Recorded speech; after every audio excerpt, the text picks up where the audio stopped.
markaynu ka hadlayno ilxaadka oo kale rag marka la qaybinayo waxaa la dhahaa dhowr qaybood buu noqdaa midna waa mid oo nadari ah midna waa mid camali ah midka camaliga maxaa weeye qofku inuu u dhaqmo kaanamaa inuusan ilaah jirin oo kale wuxuu doona sameeyo suu doona diin ma jirto ilaah ma jirto camal ahaanba wuxuu u samaynayaa laga yaabo xataa inuu ictiqaadahan u aaminsan yahay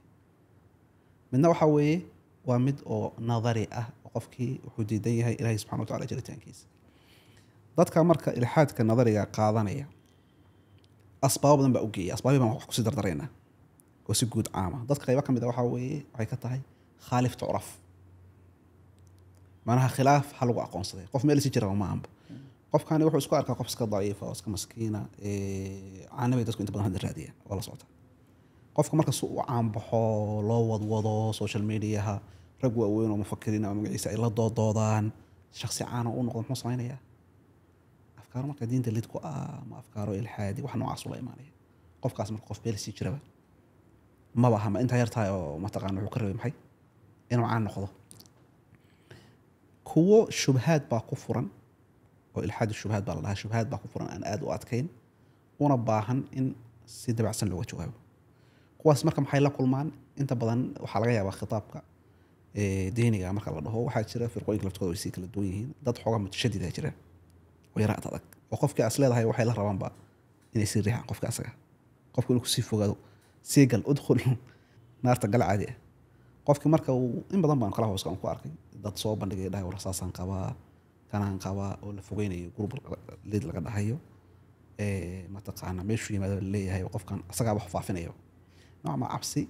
miyaan oran karaa ma tacaamul ma garanayo marka tacaamulka waxaas uu samaynayo qofka waa qaabka asagu u dhaqmayo sooma dhaqanka noocaasa dadba waxay u celinayaan diintii u celin waxay dhahayaan maadaama wadaadkii saas u yiri diintan waa saas diinta faraysa macnaha inuu saysa laakiin ogow mararka qaarkood markii qofka la naqdiyo isaga laftirkiisaba meesha uu isdhigayo markii qofkaas la naqdiyo ama la dhaliilo ama tasarrufkiisa wax laga sheego dhaqankiisa wax laga sheego isaga wuxuu isdhigayaa booskii diinta way fahantaa malinaya isaga laftirkiisaba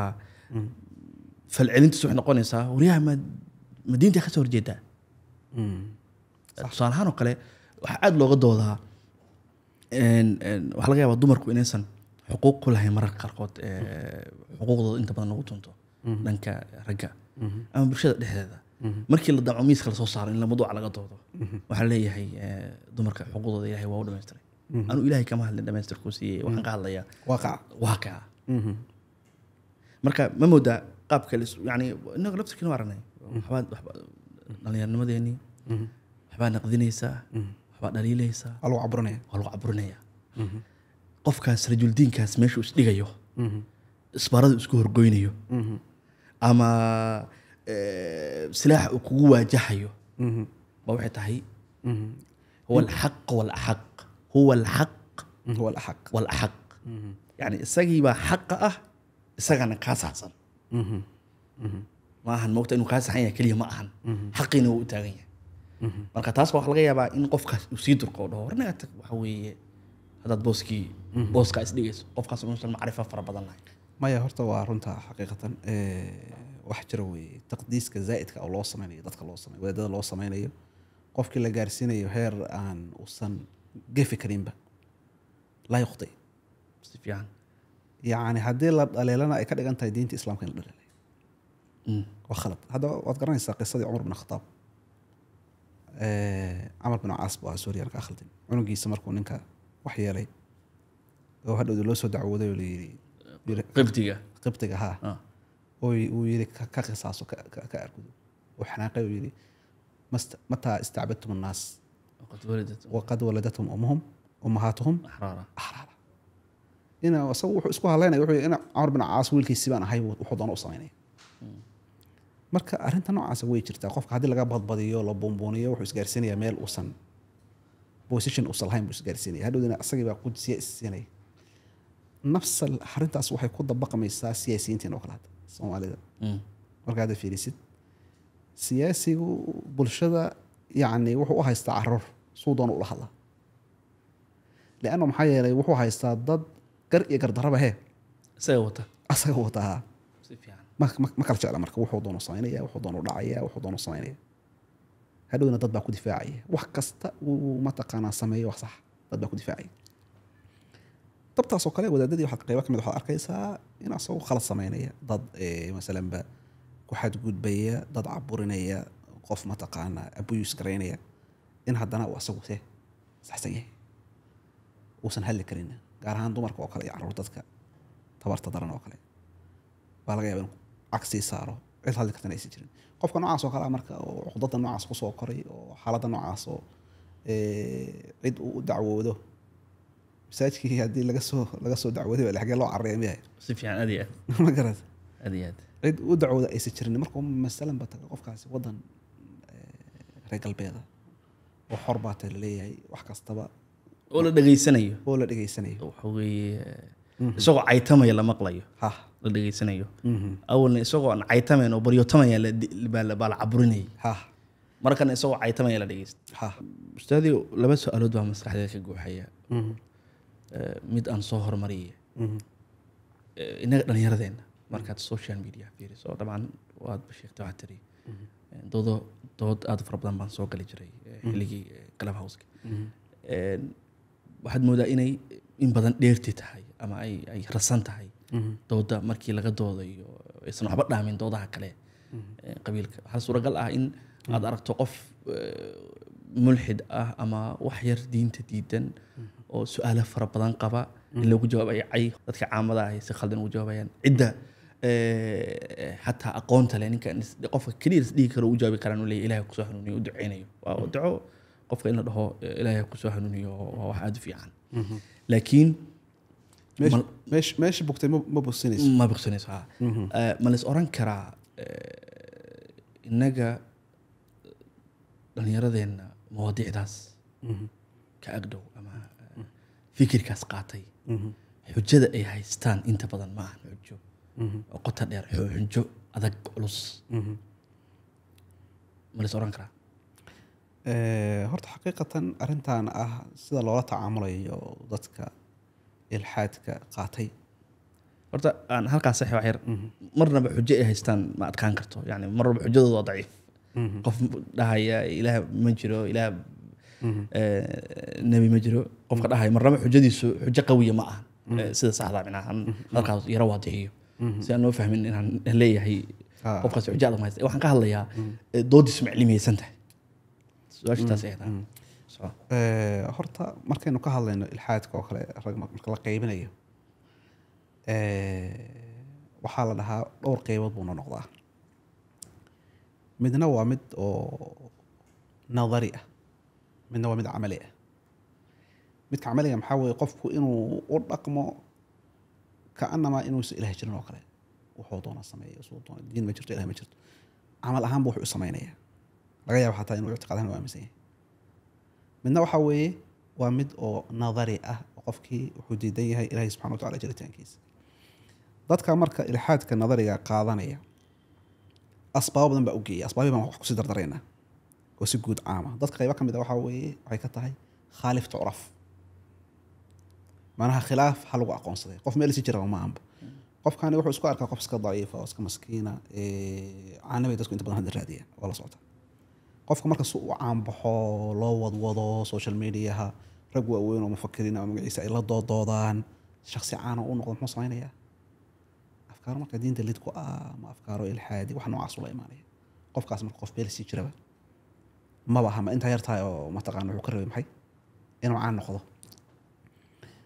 kuwo shubhaad baa ku furan oo ilxaad shubhaad baa la dhahaa shubhaad baa ku furan aan aad u adkayn una baahan in si dabacsan looga jawaabo kuwaas marka maxay la kulmaan inta badan waxaa laga yaabaa khitaabka diiniga marka la dhaho waxaa jira firqooyinka laftooda way sii kala duwan yihiin dad xoogaa mutashadida jira oo yara adag oo qofkii as leedahay waxay la rabaanba inay sii riixaan qofka asaga qofku inuu kusii fogaado sii gal udkhul naarta gal caadi ah qofkii marka uu in badan baan kala hooska ku arkay dad soo bandhigay dhahay warsaasaan qabaa kanaan qabaa oo la fogeynayo group lead laga dhahayo mataqaana meeshuu yimaado leeyahay qofkan asagaa wax faafinayo nooc ma cabsi miyaan oran karaa ma tacaamul ma garanayo qofkan wax basidu iska wata wax saasa ma fahansana wuxuu u baahan yahay marka in loo waadaxiyo loo kow loo saddex hadda kor waxaa dhacday gabar hadda ka hor anagoo meel ku jirna noo soo gashay qalab hoos ka ahayd su-aal waxay qabtay ku saabsan dhanka dhaxalka marka waxay masaladaas asi iga laaqan dee qur-aanku wuxuu leeyahay raggu 2 meeloodoo meel bay qaadanayaan 2 jibaar bay qaadanayaan raggu dumarkuna qayb bay qaadanayaan mana raggii baa ka badan raggii baa laga badiyay maxay tahay arrintaas marka dagaal baa lala galo xalay tahay baa magaciisa iyo wataa diintii ka soo horjeedaa kan waa la soo diray lacag baa la soo siiyay soo diray lacag baa la soo siiyay gabadhi markaan chance fiican ku hel markaan chance kale ku hela waan u sharaxay marka masaladii waxaan ku iri diinta islaamka marka laga hadlayo asxaabul furuudka dadka dhaxalka qaadanaya dumarka u badan dhaxalka dadka qaadan imisa wey soo loo toona 8 baa dumara maxaa soo haray 4 dumarka baa loo badiyayba ma garad asbaabaha marka laga hadlayo dhaxalka lagu qaatana marka laga hadlayana hal sabab bas baa keenaya in ninka 2 jibaar la siiyo oo markii masalan ba wiil iyo gabar ay meesha joogaan bas markaasna ma taqaan aabahood baa dhintay wiilka loo badanay ilaa reerkii asaga ah mas'uulka noqonay mar waxaa jira cadaalad iyo musaawaba kala jira cadaalad waxa weeye in ma taqaanaa masalan ba tusaalaan ku sinayris hadda ilma 5 jira iyo ilma 10 jira isku masruuf ma qaadan karaan haddaan dhaho kan intaan lacagtan ku bixinayo baa kana ku bixinaya kan muxuu u baahan yahay riska waxban u baahan kana waxaa laga yaabaa iskuulkii magaciisa inuu u baahan yahay si musaawad baan samaynayaa isku imaan ku bixinaya haddaan dhaho way adkaanaysaa soo ma aad iyo laakiin cadaaladdu maxay tahay qof kastaba intuu mudan yahay in la siiyo marka ninkan asaga intuu mudnaa baa la siiyey laanna culays reerkuna asaga qaaday gabadhii baa asaga laga rabaa mataqaana masruufkeeda hooyadii baa laga rabaa carruurta wixii oo dhan dusha in soo urtaa laga rabaa saa darteed baa taklifadaas baa loogu kordhiyay laakiin meelaha kale haddaad fiirisid intaasoo masalo kale la helaya gabadha ahe dhaxal kaga sarreysa wixii marka u tusaaleeyey gabadhii kaanama iyadoo qanacsan ma garata way meesha ka tagta marka wax masalooyin iska basiida bay dadka iska wataan marka masalooyinkaas in loo waadixiyo ayay u baahan yihiin wuxuu maba adkaba marka dadkaas waa dad shubahaad ku jiraan waxaa kaloo jira dadka qaybo ka mid a ilxaadu naqsi baa jira waxay dhaha dadka qaybo ka mid a waxay dareemayaan in culummadu diintu ay xoogaa yara aysan diin bas yaqaanaan aqoonta maadiga looga horeeyo oo nusqaan dhanka diinta ay jirto hadda sheekhaan la dhaho doctor camar shariif baa ka sheekeynaya wuxuu yidhi nin baa ila soo xiriiray dood buu marka wuxuu la galay nin mulxida dood markuu nin mulxida la galay ninka mulxidka dhinac kasta laga soo xira camar shariif waa nin dhakhtar wey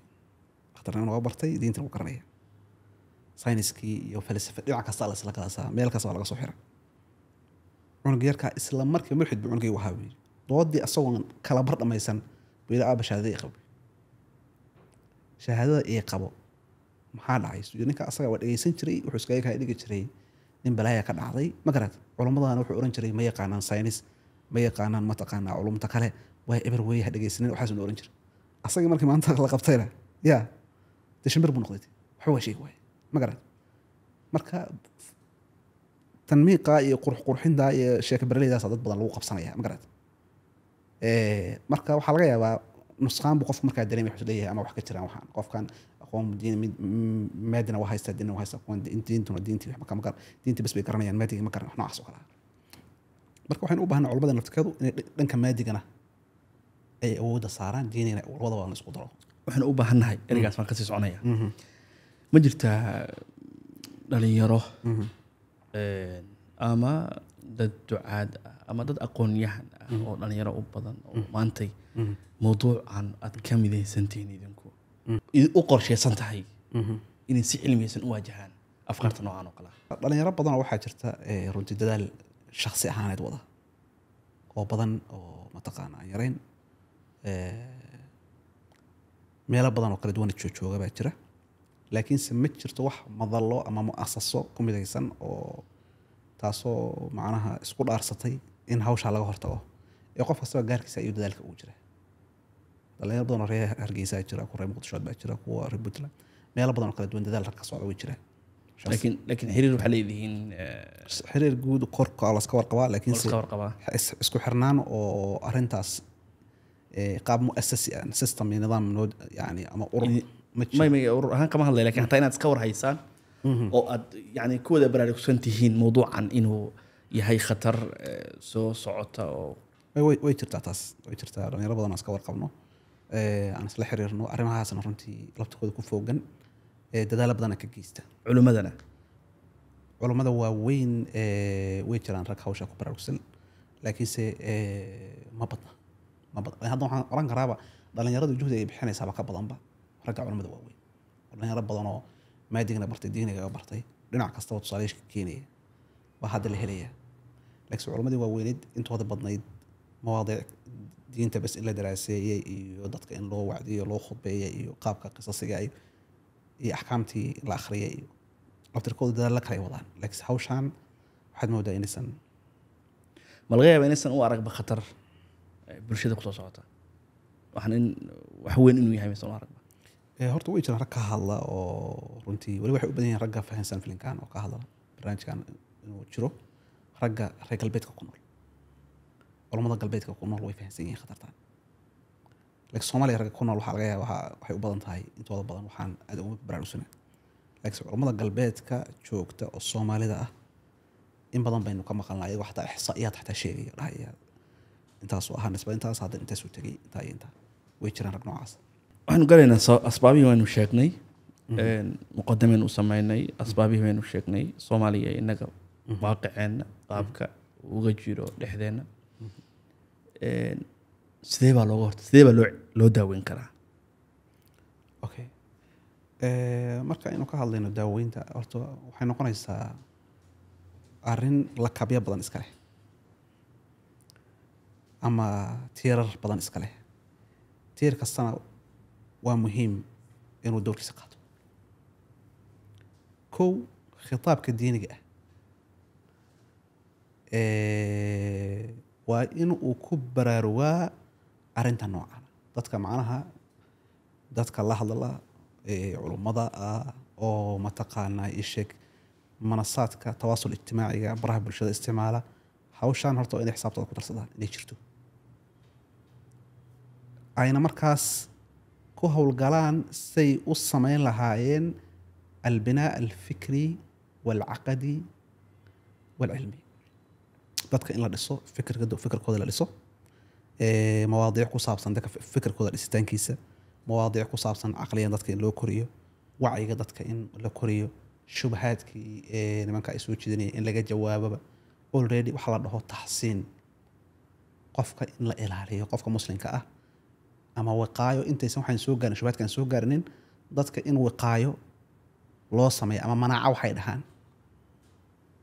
wax uu waxaan iskaga difaaci karo taas waa qodob waxaynu ka rabnaa dadka khitaabka diiniga ah ku hawl leh oo culummada hawshaas horta inay galaan dhisitaanka fakarka iyo caqliga dhalinyarada oo mawduucdan wacdiga iyo waxaas iyo hawlahaasna ay wadaan dhib ma leh waa loo baahan yahay qofka bani aadamka qaab caatifadiisana in la buuxiyo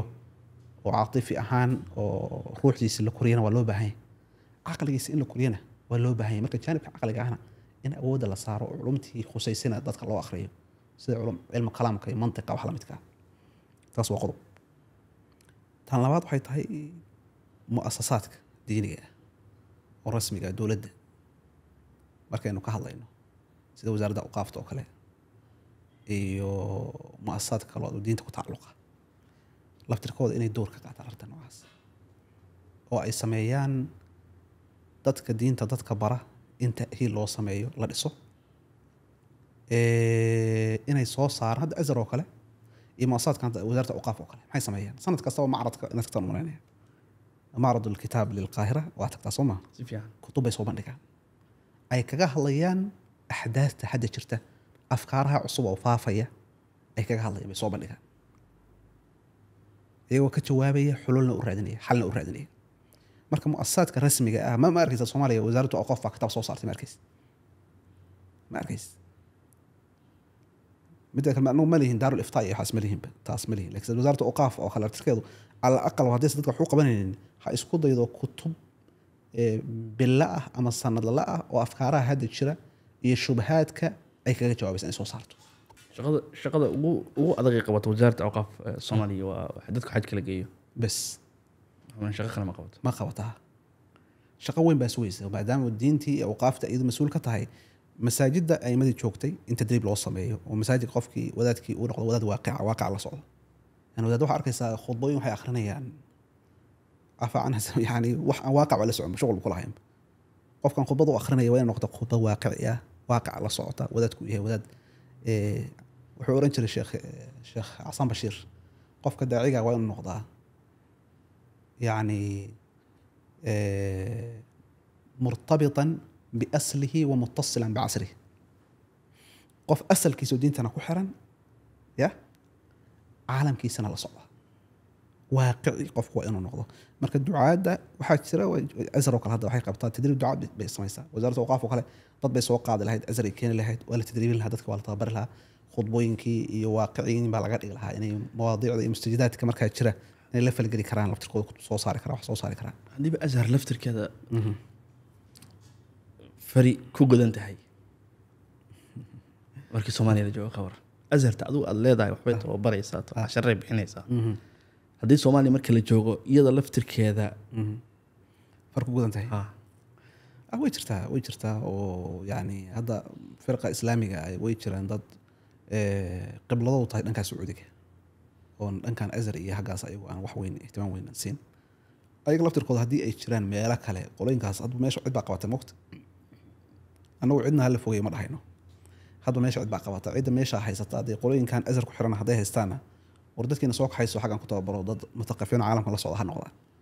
kuwan kale haday meesha la wareegaan adinkuna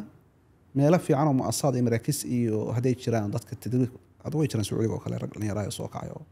oo dhankaas fikirkaas ah waxa kamid ah ninka Axmed Sayid oo kale Abdul Ujayri ragaas way jiraan xoogaa wax fahansan waaqic la socda way jiraan masar laftirkeeda qabar haysa azhar dadaalka ay ku jirto Soomaa oo ogtahay موضوع تفاصيل ما قالينه لكن حليدان dambe kacdoon kadib azhar booska ay masar u taagan tahay iyo dadaalka ay ugu jirto waxyaabaha qaar inay ilaaliso wad ka warhaysaa malaynayaa ma yes adiya okay markiistan soo baxay ugu dambeeyay markaas takwiin intaysan markaas asaasin iyagoo ashkhaas ah dadaalkay wadeen doodaha ay soo bandhigeen iyo azhar qaabkay ugu jawaabtay sidaan ognahay masar ilaa waxaan u malaynayaa 40 sano u dambeeyay doodaha adag baa la soo maray wadaadada iyo dadkan calmaaniyiinta carabta ama liberaliyiinta ama xataa mararka qaarkood mulxidiinta doodahaas waxyaalo fara badan baa ka dhashay maraheedi waa la hayaa qaarkood marka azhar qayb weyn bay ka ahayd inay wax badan difaacdo in qadayado fara badan oo maantay inaan tafaasiil hoose galeen mawduucan ku soconayna okay horta mawduucaas waa muhiim wasaaradda awqaafta oo kale doorkeeda inay qaadato oo boorka iska jafto oo xaj kaliya sheekadu ay ku ekaane in dagaal ciriir dhul la isku soo qaaday oo fikri ah bulshadii la rabo fikirkeedii in la bedelo arintaas inay door ka qaataan qaab ha noqoto mari ah oo arag maqala social media dhankaas inay safxaad ku sameeyaan uma lahayn wasaaradda awqaaf safxaad ma ku leedahay awalada humaleynaya ay dawlad wixii agaasimu maanta safxad buleeyahay waa taa wax dabiici okay dhimale in TikTok atalihin baan maleynaya inay tanshiid fiican sameeyaan arintaas oo kale oo dadka ay la hadlaan bulshada la hadlaan wax qoraan mashruuraad buxuuth wax noocaas oo kale ah daraasaad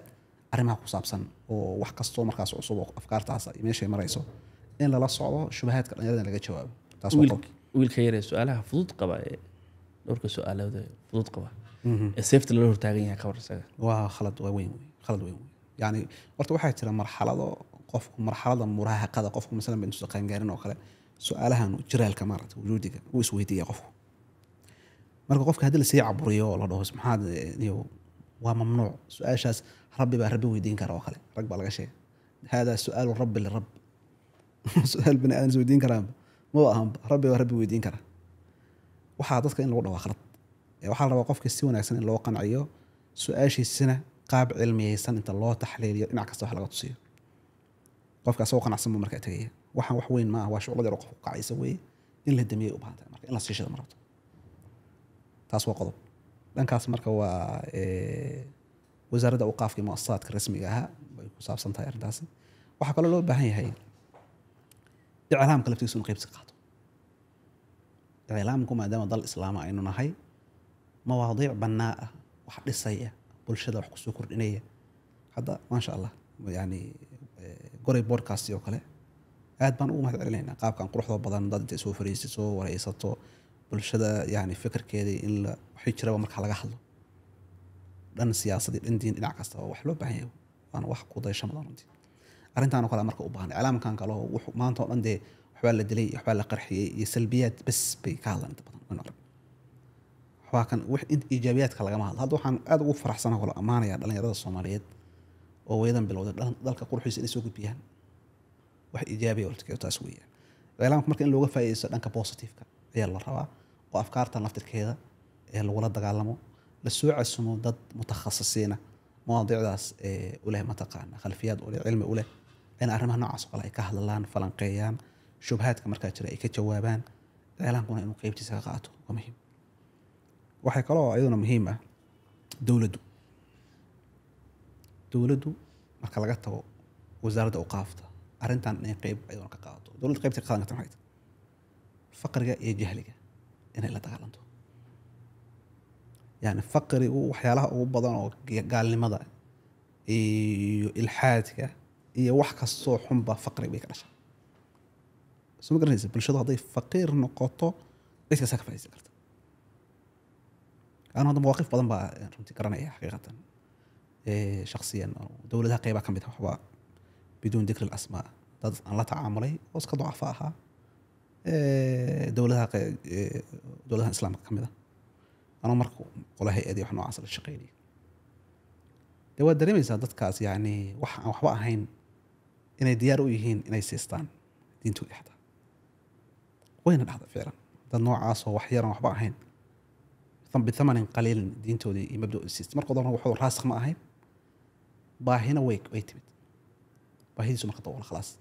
مركو ضدك باهدا إن لا دقالمو دولدو منهجك أيضا دولدك عندك كويس مناهجتي إن لو ضره علومتي عقليات كأهيد تدك عقل ووضع يفكر كود الإسيسي إن لو ضره ودولة أنت اللي تكون قيبت هذا كقات وزارة وحبر شذا كارحان وزارة وحبر شذا لو تركيز وكلية ما هن أرضي من حين للسيئة إن منهج وحي بالشذا بوس وين بيوتاك أنت شيل كيسوك عيورنا أيضا هو سيمانيا وحي أيضا أي قرطه بعضات كان مسك حوضة قلية صمة وح معنا الله كان أنفع الدين تودنا أوبد بادية آخرون أوبد بادية إن ضدك أي ما تقنا لو صادر منهجتي بلو بهاي وما دوين كمركز مهم كأ سيدا علومتان كعلم كلامك وكلا علم منطق وكلا ضدك عقل ولسه لو صادره إما دوين ككلا تركض ودن يدي وكلا ودن شعيلك ودن كحتى أظهر كيزا ده حالها كتير صمالو ضدك ودن قوة شعل ما يعني وزارة وحبر الشدو وحصارا مسؤولية أدو علص أيضا هوشا إني قيبتي ذاك قاطع على الروا دولتنا لا دقالنك فقرية هي جهلية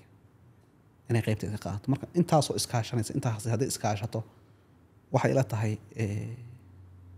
arrimaha noocaas ay wax ka sii weynba runtii waa la duweyn karaa calmaaniyadda iyo ilhaadku wax xiriir oo leeyihiin ma jirta horta cilmaaniyadda iyo ilhaadku waxaynu oran karnaa xiriir way leeyihiin sababta waxay tahay hadda markaynu dib u noqono casrigii la oran jiray casr tanwiir enlightenmentiga Europe markii ay dhaheen diinta iyo hala kala saaro dawladda diinta wax ku ekaato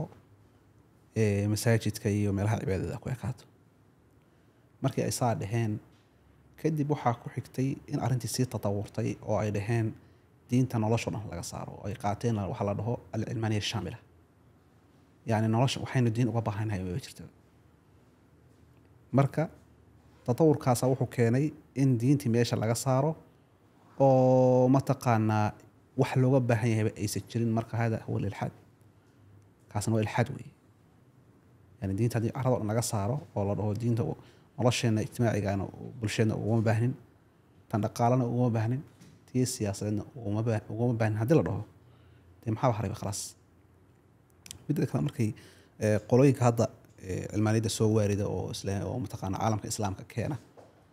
ayaga waxbay yara qurqurxiyaan waxay dhahaan annagu cilmaaniyad diinta iyo dowladda bas in la kala saaraan rabnaa, dadku xor ay u noqdaan cibaadadooda waxooda masaajidkooda ay joogaan, laakiinse diinta kuma nihin cadow kuma nihin kaliya waxaan leenahay systemka iyo dowladnimada iyo waxaas laga dhex saaraan leenahay. markay saas leeyihiin waxay ka duulayaan laba arrimood. arrinta koowaad waxay tahay waxay u arkaan diintu inay tahay wax duquus iyo cibaadaad bas ah, inay tahay cibaadaad iyo duquus bas inay tahay u arkaan. dee diintan islaamka markaynu aragnana diintu wax kasta way shamlis, waxaysan ka hadlin male. ma faradnaa fi lkitaabi min shay, walow dee kitaabkii culamada qaybo kamid ay ku fasiraan lawx maxfuudka, laakiinse diintu si guud iqtisaad, siyaasad, wax kastaba mabaadi bay ka dejisa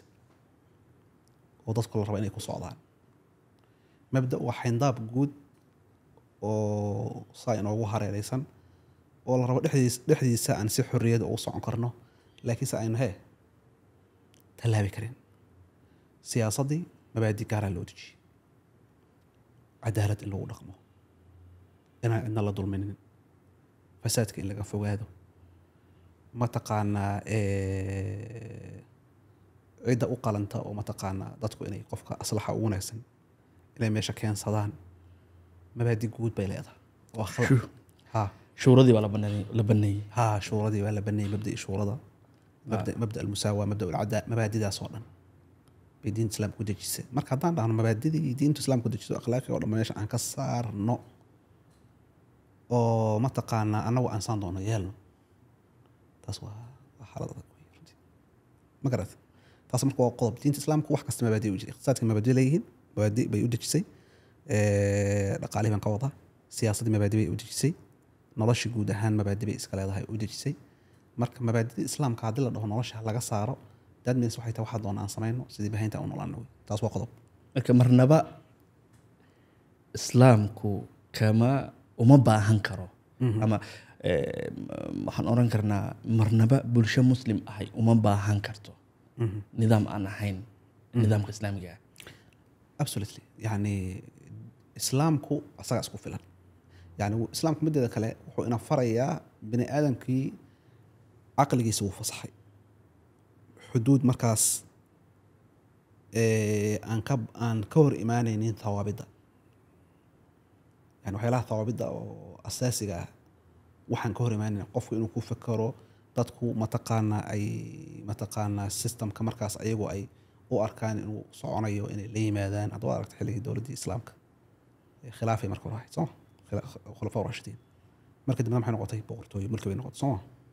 systemyada hadba way isbedelayaan sooma. casrigu hadba waa mutaqayir, waa isbedelaya